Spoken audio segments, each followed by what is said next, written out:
I'm tired. Those were a lot of worm facts. I hope I got to all of your answers, but just in case I didn't, we are going to read a book and see if that can answer a few more of our questions that we might have. And then stay tuned afterwards because we're going to go visit my friend Emma and see if she found any worms in her backyard. And then we're going to head out into my backyard where I'll give you some tips and show you what I found as well. So our story today is Yucky Worms by Vivian French.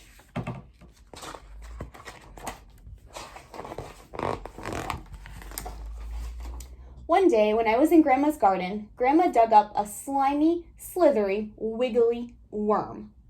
Yuck, I said. Throw it away. Throw it away? Grandma looked horrified.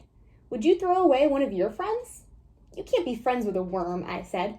You can't even tell which end is which. We learned that, though. You know which end is which.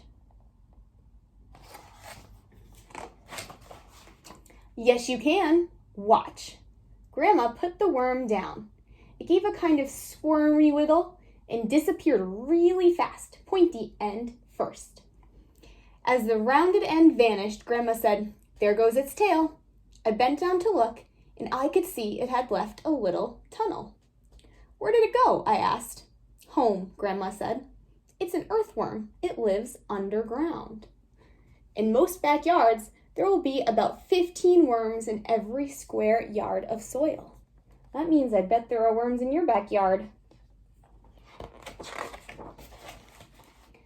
But what does it eat? Dirt? I wanted to know. It eats tiny, tiny stones and bits of dirt, Grandma told me. But worms eat other things too, like rotting leaves and flowers and fruit and dead insects. They especially like eating at night when it's cool. The stones and dirt help to grind up everything in the worm's stomach. And then the worm poops it back out. Remember, what is worm poop called? A casting, correct. Grandma pointed at the flower bed. Look, can you see? I bent down and I saw what looked like a weird, long, curly worm made of dirt. That's worm poop, Grandma said. It's called a cast. You know when you recycle things? Well, worms do it too. There's still a lot of goodness left in the things a worm eats, and when the goodness comes out again as poop, it helps plants to grow big and strong. And as the worm moves around under and on top of the soil, the poop gets spread out around the garden.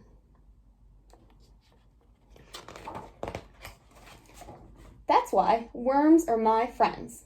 Grandma gave me a thumbs up. And it's not just their poop that's good for plants. The tunnels they dig loosen the soil so roots can stretch out and air and rainwater can get in.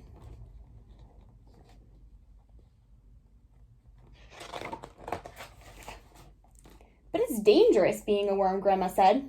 I stared at her. Dangerous? I asked. She smiled at me. Lots and lots of animals think worms make a most delicious dinner. Birds love them, and so do moles, badgers, frogs, hedgehogs, and foxes. Even some slugs eat worms, and human beings accidentally slice through them with spades and spike them with forks. It's a tough life. Cutting them in half doesn't hurt them, Grandma, I said. They just turn into two worms and keep on growing. Grandma shook her head. Poor worms. Lots of people think that, but it's not true. She put her fork down. Time for a snack. Grandma had tea and I had orange juice. Can I dig up a worm, I asked. If it rains, Grandma said, the worms will come up on their own. That's why rainy days are good for worm hunting. I took a cookie. What if it doesn't rain? Grandma winked at me. We'll use the watering can and pretend. I finished my cookie as fast as I could. Can we trick the worms now?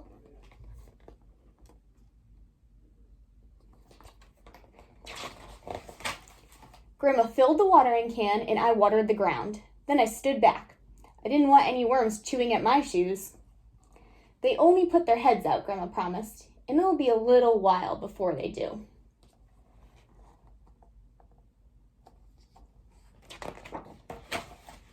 Grandma was right. I had time to eat 2 more cookies before she said, "Look!" "Wow," I said. I could just see the tip of a worm above the ground. Now watch this. Grandma stamped her foot, and the worm disappeared. Did it see you? I asked. Grandma shook her head. Worms don't have eyes. We learned that. They feel vibrations, though, and a thump like that might mean a hungry bird is landing. Danger!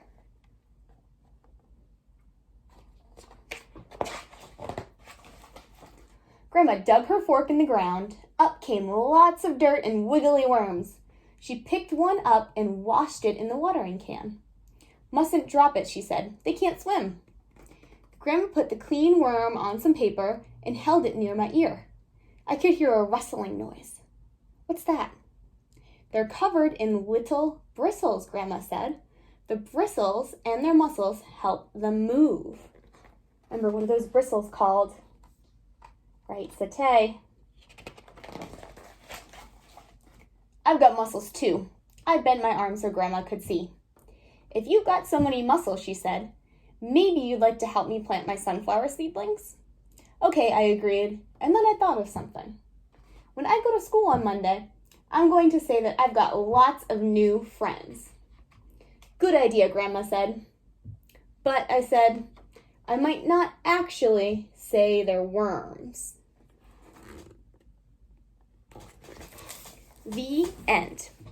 All right, so let's head outside, everybody. Get suited up. We're going to go check out what Emma found in her yard, and then we're going to go see what I have in my backyard as well and get some tips for worming on your own.